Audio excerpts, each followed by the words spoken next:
जय श्री राम भक्तों स्वागत है आपका हमारा चैनल देववाणी में। भक्तों, आपको हमारी कथाएं कैसी लगती हैं हमें कमेंट करके ज़रूर बताएं और हमारे चैनल को अधिक से अधिक सब्सक्राइब करें। तो चलिए शुरू करते हैं आज की कथा। जय श्री राम दोस्तों, कथा बहुत ही सुंदर है। आज की कथा है बातूनी नाई। आइए कथा श्रवण करें। बहुत समय पहले की बात है। किसी देश में एक सम्मानित व्यक्ति रहता था। उस व्यक्ति के एक संतान थी और वो सब लोग आनंदपूर्वक वहाँ रहते थे। उस व्यक्ति का जो इकलौता लड़का था वो अपनी व्यथा लोगों को इस प्रकार सुना रहा था। आइए सुनते हैं। मैं अपने पिता का अकेला बेटा था। जिस समय मेरे पिता की मृत्यु हुई उस समय तक मैं न केवल विद्या अध्ययन पूरा कर चुका था बल्कि व्यापार के कार्य में भी प्रवीण हो गया था। मेरे पिता ने अपने जीवन काल में ही अपनी संपत्ति मेरे नाम कर दी। मैं धन के व्यय में होशियारी से काम लेता था। नगरवासी मुझे बहुत चाहते थे। यद्यपि मेरी यौवन की अवस्था थी तथापि मैं स्त्रियों के व्यवहार और उनकी प्रीति से अनभिज्ञ था। मुझे स्त्रियों से मिलने में लज्जा भी लगती थी। एक दिन मैं कहीं जा रहा था कि सामने से कई स्त्रियां आती दिखाई दीं। मैं उनसे बचकर एक छोटी सी गली में घुस गया और एक मकान के सामने पड़े तख्त पर बैठ गया कि जब स्त्रियां निकल जाएं तो मैं अपनी राह पकड़ूं। मेरे आँख के आगे एक खिड़की थी और उसमें से बहुत से सुंदर फूल दिखाई दे रहे थे। वह खिड़की पहले थोड़ी ही खुली थी, अचानक वह पूरी खुल गई और उसमें से एक सुंदर सी लड़की दिखाई दी। मैं उसका सौंदर्य देखकर ठगा सा रह गया। वह मेरी ओर देखकर मुस्कुराई और कुछ देर पौधों में पानी देने के बाद खिड़की बंद करके चली गई। कहाँ तो मैं स्त्रियों से भागता था और कहाँ उस सुंदरी के चले जाने से इतना दुखी हुआ कि अचेत सा हो गया। जब होश आया तो देखा कि नगर के बड़े मंदिर के पंडित जी समारोह के साथ उस मकान में प्रविष्ट हुए। मैंने समझ लिया कि वह सुंदरी इसी की पुत्री है। मैं अपने घर वापस आ गया, किंतु उस रमणी का ध्यान मुझे बिल्कुल नहीं भूलता था। 2-4 दिन में विरह व्याधि से मैं इतना पीड़ित हुआ कि बिस्तर से लग गया। मेरे मित्रों और संबंधियों को मेरी दशा से बड़ी चिंता हुई और सब आकर मेरा हाल पूछने लगे। मैंने लज्जावश उन्हें कुछ न बताया। इस पर वे वैद्य को ले आए, किंतु उस वैद्य तथा अन्य वैद्यों की दवाओं से मुझे कोई लाभ ना हुआ। मेरी दशा क्षय के रोगी की भांति निरंतर बिगड़ती गई। एक दिन एक बुढ़िया मुझे देखने को आई। यह वृद्धा मेरे कुछ संबंधियों की परिचिता थी। उसने बड़े ध्यानपूर्वक मेरा सिर से पांव तक निरीक्षण किया, किंतु किसी रोग के लक्षण मुझ में नहीं पाए। वह कुछ सोचती रही, फिर उसने अन्य लोगों को वहां से हटा दिया और कहा कि मैं एकांत में इसको देखकर बताऊंगी कि क्या रोग है। जब सब लोग चले गए तो बुढ़िया ने धीमे स्वर में मुझसे कहा, देखो, तुम्हारे रोग को मैं भली भांति पहचान गई हूँ। तुम्हें किसी प्रकार का कोई शारीरिक रोग नहीं है।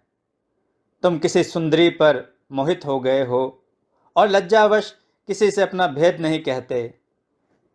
इसी से तुम्हारी ऐसी दशा हुई है। अगर तुम मुझसे सारी बात साफ साफ बताओ और अपनी प्रेयसी का पता ठिकाना बताओ तो मैं तुम्हारी सहायता करूं। मैं केवल एक ठंडी सांस भरकर रह गया, क्योंकि संकोच ने मेरी जबान बंद कर रखी थी। लेकिन बुढ़िया मेरे पीछे पड़ गई कि ऐसी हालत में लज्जा ठीक नहीं और अपने हित चिंतकों की सहायता लेनी चाहिए। बुढ़िया के इतने कहने से मेरी झिझक भी खुल गई और मैंने उससे अपने दिल का हाल कहकर कहा कि अगर तुम्हारी मध्यस्थता से मुझे एक बार वह देखने को भी मिल जाए तो उसे मेरे प्राण का हाल मालूम हो जाए तो मेरा जीवन सफल हो जाए। बुढ़िया बोली, बेटे, जिस रूप से कि तुम बात कर रहे हो वह शहर के बड़े मंदिर के पुजारी की पुत्री है। इसमें संदेह नहीं कि उस जैसे सुंदर और मनमोहिनी स्त्री सारे देश में शायद कोई ही हो, किंतु वह लड़की और उसका पिता दोनों ही महागर्वीले और कटुभाषी हैं। बड़े मंदिर के पंडित अपनी पुत्रियों को घर के अंदर ही बंद रखते हैं। उन्होंने उन्हें आज्ञा दी है कि अगर आवश्यकतावश बाहर भी निकलो तो किसी पुरुष की ओर ना देखना। जब वे बाहर जाती हैं तो उनकी आंखों पर पट्टियां बांध दी जाती हैं और दासियां उनका हाथ पकड़कर गलियों में से निकालती हैं। जैसे अंधों को ले जाते हैं, ऐसा अजीब हाल है उनके पिता का। अच्छा होता यदि तुम किसी और स्त्री के प्रति आकृष्ट हुए होते। मैं यह सुनकर चुप रहा। मेरी निराशा देखकर बुढ़िया ने कहा, यह जो मैंने तुमसे कहा है पूर्वाग्रह भी हो सकता है। संभव है सफलता की कोई राह निकल जाए। सब कुछ भगवान की इच्छा पर निर्भर है। देखो, मैं जाकर अपने से कोशिश करती हूँ। यह कहकर बुढ़िया चली गई। 2-4 दिन बाद वह फिर आई और मुझसे कहने लगी, बेटा, मैं पहले ही कहती थी कि वह स्त्री अत्यंत घमंडी और गर्वीली है। मैंने उसे बहुत समझाया बुझाया, किंतु इसका उस पर कुछ असर ना हुआ। जब मैंने तुम्हारी बीमारी की बात की तो वह चुपचाप रही, किंतु जब मैंने तुमसे भेंट करने के लिए उससे कहा तो वह बिगड़ पड़ी और मुझसे कहा कि तुम बड़ी बदतमीज हो। अगर ऐसी बेशर्मी की बातें करनी है तो निकल जाओ यहाँ से। यह कहकर भी बुढ़िया ने मुझे धीरज दिया और कहा कि परेशान होने की ज़रूरत नहीं है, मैं अपना प्रयास जारी रखूंगी। यह कहकर वह चली गई। उसके इतना दिलासा देने पर भी मेरी निराशा कम ना हुई और मेरी शारीरिक दशा पहले से भी खराब होने लगी। बीच बीच में बुढ़िया आती और उससे बातें करके मुझे किंचित धैर्य होता। एक दिन जब वह आई तो मेरे पास कई रिश्तेदार स्त्रियां बैठी थीं। बुढ़िया ने मेरे कान में कहा कि मैं तुम्हारे लिए खुशखबरी लाई हूँ। यह सुनकर मुझ में नई शक्ति का संचार हुआ और मैं वृद्धा को लेकर बगल वाले कमरे में चला गया ताकि उसका लाया हुआ समाचार सुनूं। बुढ़िया ने कहा, कल सोमवार है। मैं उस सुंदरी के पास गई। वह प्रसन्न मुद्रा में थी और मैंने सोचा कि काम बन सकता है। मैंने अपनी दशा बड़ी दुखपूर्ण बनाई और कुछ देर में आंसू बहाने लगी। उसने पूछा कि अम्मा, क्या बात है, तुम रो क्यों रही हो? मैंने कहा, क्या कहूँ, मैं उस आदमी की दशा सोचकर रो रही हूँ। वह बेचारा अब तक रो रहा है और तुम्हारे प्रेम के कारण मृत्यु के समीप जा पहुँचा है, और तुम इतनी कठोर हृदय हो कि उसकी जान लेने पर तुली हो। वह कहने लगी, तुम क्या बक रही हो? मैं उसे जानती भी नहीं तो उसकी जान क्यों लूँगी? तुम बेकार के आरोप मुझ पर ना लगाया करो। मैंने कहा, सुंदरी, तुम शायद भूल गई हो कि मैंने तुम्हें पहले ही बताया था कि यह वही आदमी है जो तुम्हारे सामने वाले मकान के चबूतरे पर बैठा था। तुमने खिड़की खोली थी और वृक्षों पर पानी दिया था। वह उसी समय तुम पर मोहित हो गया और तब से तुम्हारे विछोह में रात दिन घुल रहा है। अब उसमें सांस के आने जाने के अलावा कुछ नहीं रहा। उस दिन मैंने उसकी बात की थी तो तुम बुरी तरह बिगड़ गई थी। यह बात जब उसे मालूम हुई तो उसकी दशा और बिगड़ने लगी। अब अगर तुम्हारी कुछ कृपा हो तो शायद वह बच जाए, वरना तो उसे गया ही समझो। यह कहने के बाद मैंने अपने स्वर और आंखों में और दुख भरकर ठंडी सांसें लेना और आंसू बहाना आरंभ किया। फिर उस मनमोहिनी ने कहा, अम्मा, तुम ठीक कहती हो कि मेरे प्रेम ने उसकी यह दशा कर दी है। फिर कुछ देर बाद वह बोली कि अगर मुझे देखने और मुझसे बात करने भर से उसकी दशा सुधर जाए तो कोई हर्ज नहीं। मैंने ठंडी सांस भरकर कहा, तुम्हारी इतनी ही कृपा बहुत होगी।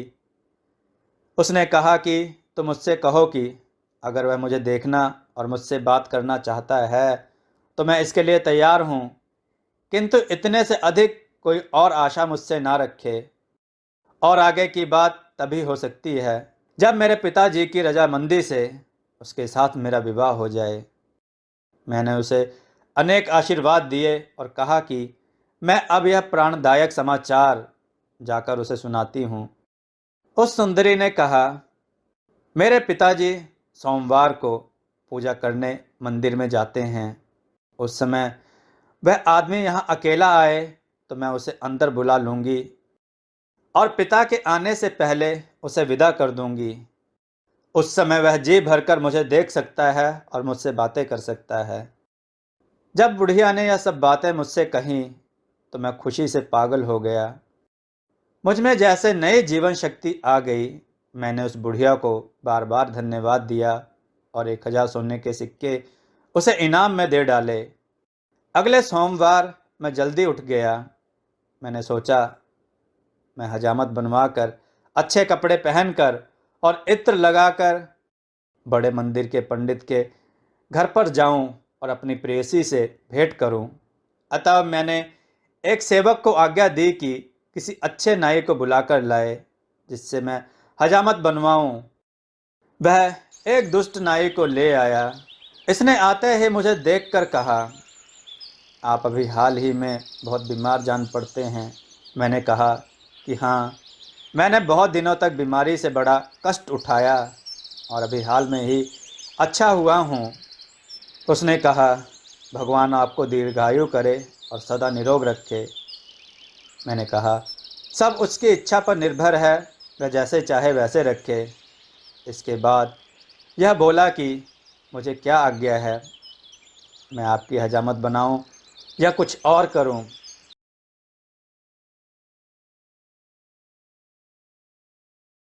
दोस्तों, आपको यह कथा कैसी लगी? अपने विचार और सुझाव कमेंट में जरूर दें। हमारी कथाओं को लाइक करें, हमारे चैनल को सब्सक्राइब करना न भूलें।